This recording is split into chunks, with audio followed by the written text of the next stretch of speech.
Our previous videos on ROR covered basic definitions and rules as per Section 1, that is in any condition of visibility. This video and the subsequent videos will be in more detail because these rules guide the direct actions taken by the officer on the watch and have a big impact on the outcome of result.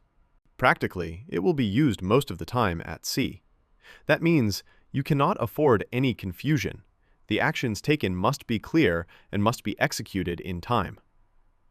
Rule 11 clearly states, rules in this section, that is, Section 2, applies to vessels in sight of one another.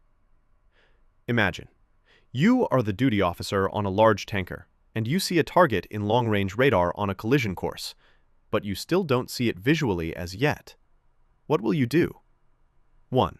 Wait for the vessel to be in visible range. 2. Take action in line with ROR Section 2, which are meant to be taken in sight of one another. Well, the answer is much more complicated than it seems. It will depend on the situation and the judgments you make. In many cases, the officer is likely to take an action, but if any action is taken, it should be taken large and positive, and taken with observance of good seamanship to avoid any confusion. As far as possible, avoid communicating on VHF. And remember, once both vessels are in sight of one another, the rules of this section actually start to apply. Therefore, any action taken to avoid collision before being in sight of one another must not create any other confusion. Rule 12 applies to sailing vessels when they meet each other at sea. It is not applicable if one of the ship is a power-driven vessel. To apply this rule, it is important that both the vessels must be sailing vessel. That means they must be using the sails for propulsion, not the engine. The rule says, when two sailing vessels are approaching, if each has the wind on a different side, the vessel with the wind on the port side shall give way. To understand it, imagine wind blowing from the east. One of the vessel is sailing north and the other is sailing south. In this situation, both the vessel have wind on different side. The vessel sailing north has wind on port, and the vessel sailing south has wind on the starboard side. Therefore, the vessel sailing towards north shall give way and alter course to avoid the collision. If both have the wind on the same side, the vessel to windward shall give way to the vessel to leeward. If a vessel which has the wind on the port side cannot determine which side the other vessel has the wind on, she shall keep out of the way. That means, if you have wind on port side, you have greater responsibility.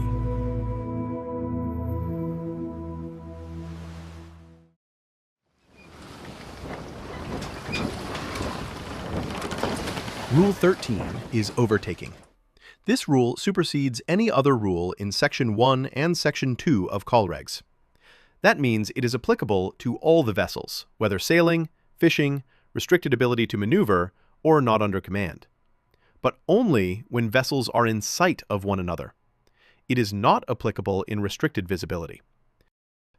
Any vessel which is overtaking has paramount responsibility and must keep clear of any other vessel which is being overtaken.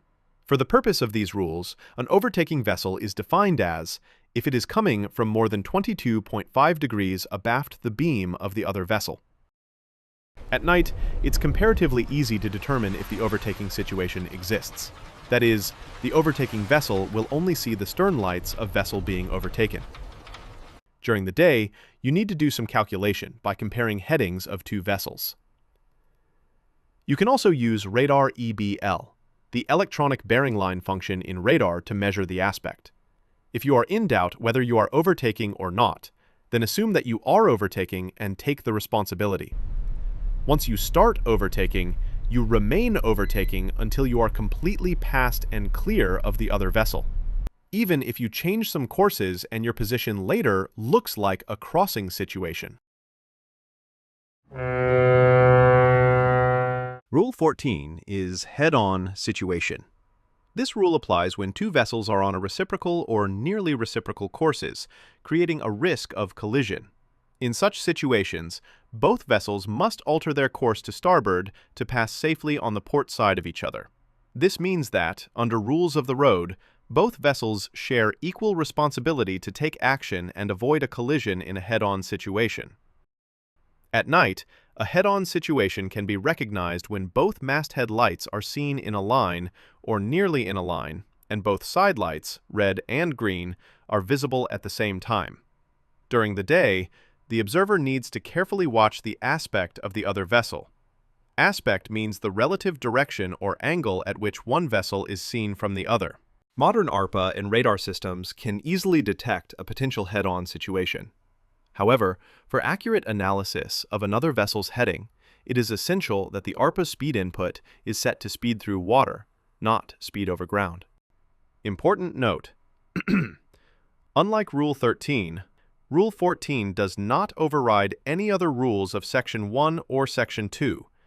Therefore, when a head-on situation involves different types of vessels, the higher responsibility will always lie with the power-driven vessel to keep clear, as defined in Rule 18.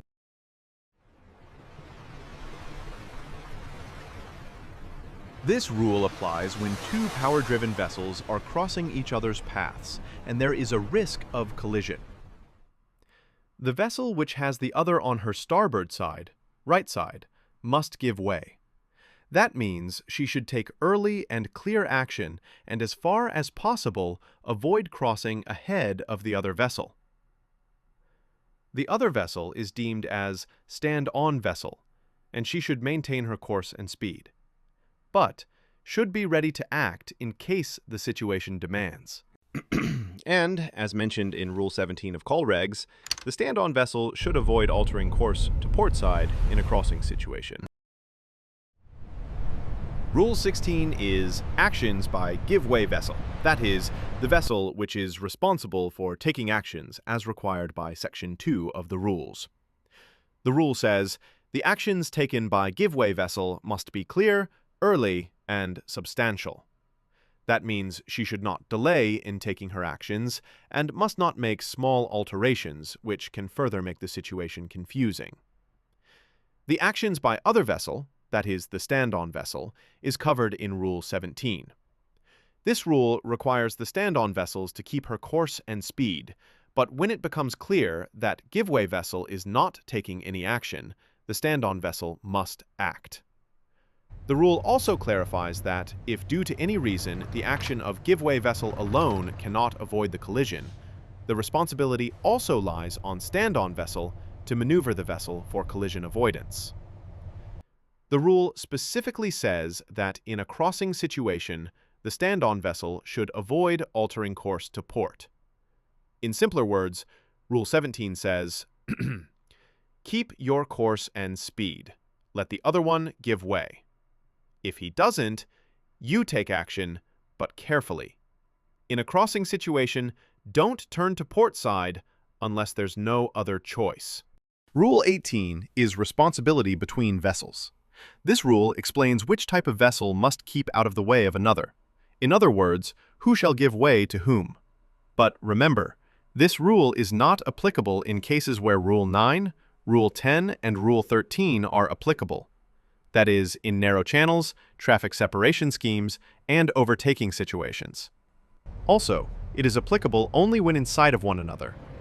The rule says a power-driven vessel shall keep out of way of a vessel not under command, also called NUC, a vessel restricted in ability to maneuver, also called RAM, a vessel engaged in fishing, and a sailing vessel. For example, in a head-on situation between a power-driven vessel and a RAM vessel, it is responsibility of power-driven vessel to give way to the RAM vessel. But in an overtaking situation where a RAM vessel is overtaking a power-driven vessel, it is responsibility of RAM vessel. Because, as mentioned earlier, Rule 18 is not applicable in an overtaking situation. Similarly, a sailing vessel shall keep out of way of a vessel not under command, a vessel restricted in ability to maneuver, a vessel engaged in fishing. Next comes the fishing vessel, which shall keep out of way of vessel not under command and vessel restricted in ability to maneuver. Vessels constrained by draft, also called CBD in short, are by rule considered power-driven vessels, but they have been given a special place in Rule 18. Except NUC and RAM, all other vessels should avoid impeding safe passage of a CBD vessel. Also, CBD vessels must take due care of their limitation and navigate with extreme caution. Between NUC and RAM vessels are generally expected to keep out of way of NUC as a part of good seamanship, but it is nowhere mentioned in the rules. Seaplanes, when in water, must generally keep out of way of everyone, but if a risk of collision develops, then seaplanes should follow the rules. That means the actions by seaplanes must comply relevant ROR rules. A WIG, or wing in groundcraft, when flying close to surface of water during takeoff and landing, shall keep clear of everyone. But when it is operating on surface of water, it is considered a power-driven vessel by rules.